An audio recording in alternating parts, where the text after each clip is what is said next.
Era un imperio inmenso, el de una dinastía turca procedente de los confines de Asia Menor, combatientes del Islam, el Imperio Otomano.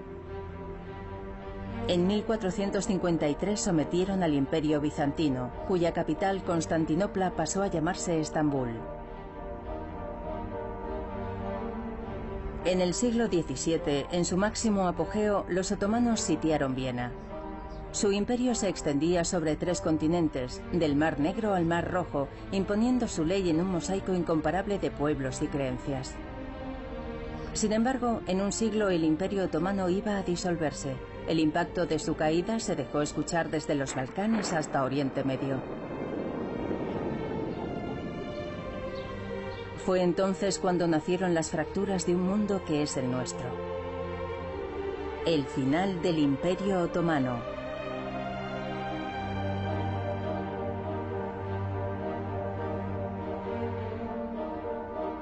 Primera parte. Las naciones contra el Imperio.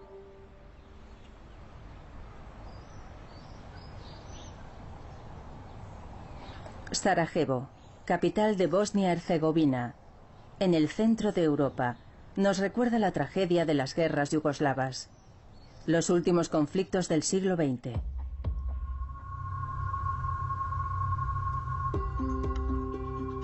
Sarajevo sufrió durante más de 3 años el asedio de las fuerzas nacionalistas serbias, determinadas a destruir lo que había sido un ejemplo de convivencia entre serbios, ortodoxos, croatas, católicos y bosnios, musulmanes.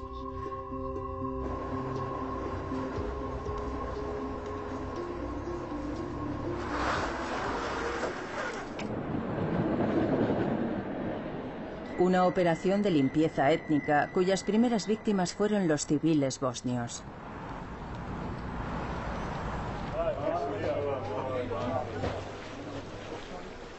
Eslavos como los demás, pero descendientes de quienes se convirtieron al Islam en tiempos de la conquista de los Balcanes por parte de los otomanos en el siglo XIV.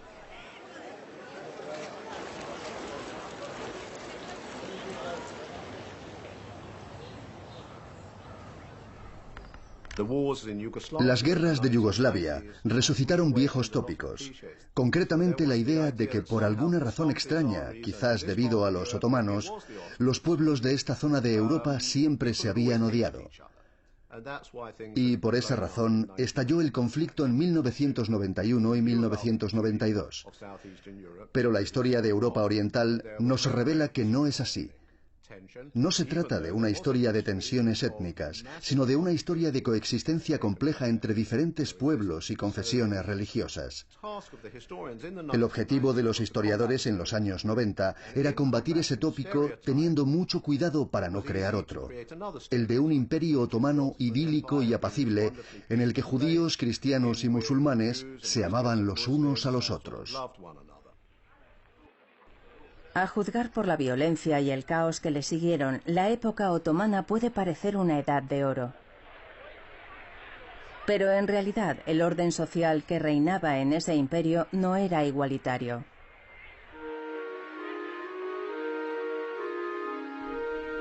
Los no musulmanes eran inferiores a los musulmanes, estaban sujetos a un impuesto específico y no podían llevar armas ni hacer proselitismo.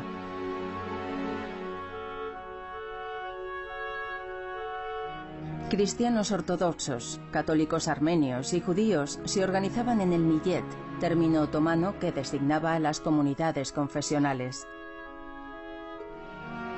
Cada millet estaba administrado por su clero, responsable tanto de los asuntos religiosos como civiles.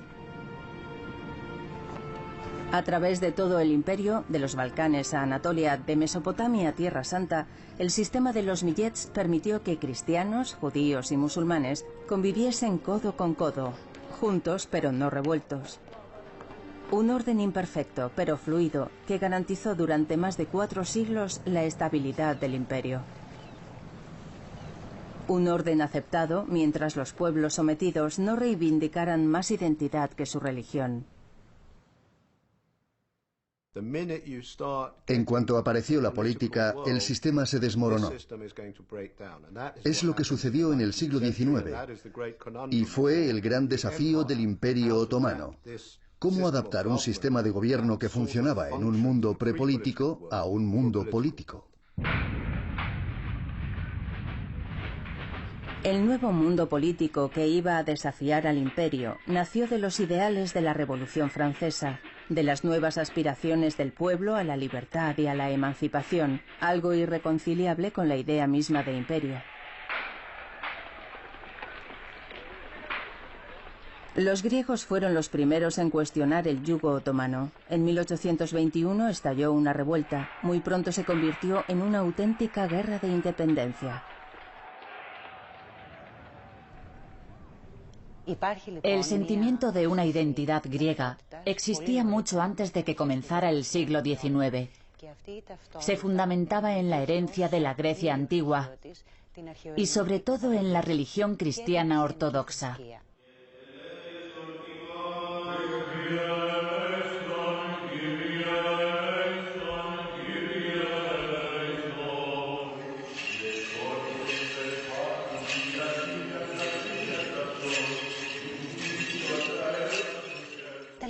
Ese sentimiento de identidad era compartido por la totalidad de los cristianos de los Balcanes. La élite cristiana era griega. Hasta finales del siglo XIX, todos los cristianos de los Balcanes, independientemente de su lengua, tenían el mismo jefe espiritual, el patriarca griego ortodoxo de Constantinopla. De modo que, ya fuera por la religión, por la lengua o por la educación, puede decirse que la identidad griega fue dominante durante mucho tiempo entre las poblaciones cristianas del Imperio Otomano. Con la Revolución griega, los cristianos ortodoxos del imperio surgieron como un pueblo con una lengua y una historia, una nación griega que aspiraba a ser un estado independiente.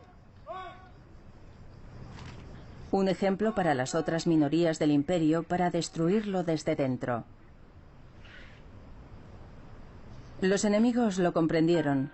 Con la excusa de proteger al pueblo cristiano oprimido por el imperio musulmán, Francia, Gran Bretaña y Rusia apoyaron a los independentistas griegos. Todos querían los territorios otomanos, tanto en Europa como en Oriente. Grecia, en el centro del Mediterráneo, ocupaba una posición estratégica, especialmente para Rusia, que ambicionaba controlar los estrechos del Mediterráneo.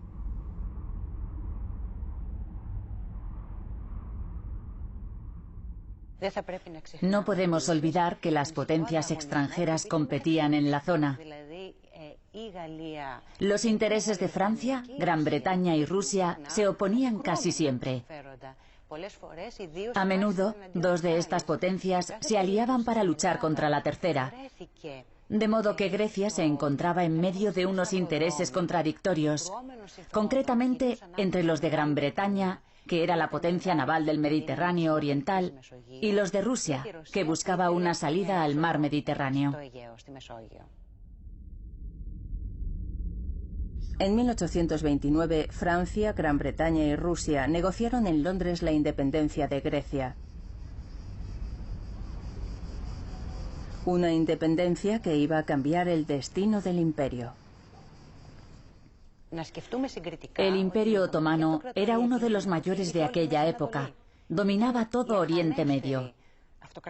Desde el punto de vista territorial, la pérdida de la Grecia continental y del Peloponeso era insignificante. Pero simbólicamente era muy importante. Supuso el inicio de las insurrecciones que marcaron todo el siglo XIX e hicieron que el Imperio Otomano perdiera los Balcanes. Fue un gran trauma que la historia turca todavía no ha superado.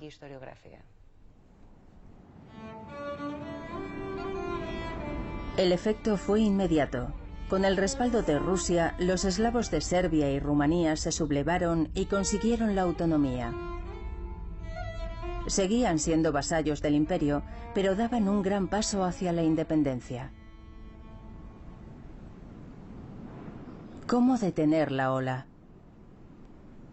A partir de 1839, el sultán Abdülmecid inició una serie de reformas sin precedentes en el imperio. Las Tanzimat. Prometió libertad y seguridad a todos los individuos otomanos, la igualdad de todos, musulmanes y no musulmanes, ante la ley y ante los impuestos. Como si todavía fuera posible crear un ciudadano otomano fiel a su imperio.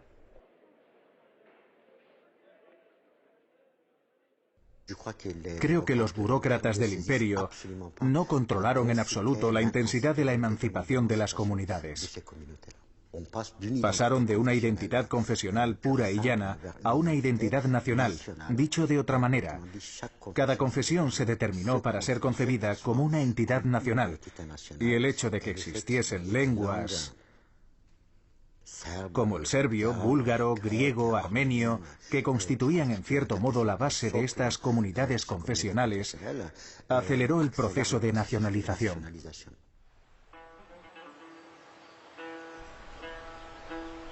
Poco a poco, los millets otomanos se fueron transformando en naciones. Unas naciones asentadas en la identidad religiosa, así como en la lengua. Los Balcanes no han dejado de asumir la herencia. Así fue como en Bosnia, el mismo pueblo eslavo, hablando una misma lengua eslava, se dividió en naciones antagonistas. Cristianos ortodoxos, denominados serbios. Y musulmanes, reivindicando como reacción su propia identidad nacional, ni serbios ni otomanos, bosnios.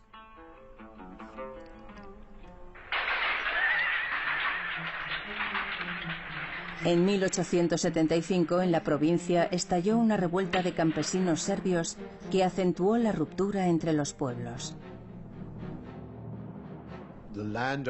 En Bosnia, los terratenientes eran en su mayoría musulmanes y los campesinos cristianos ortodoxos.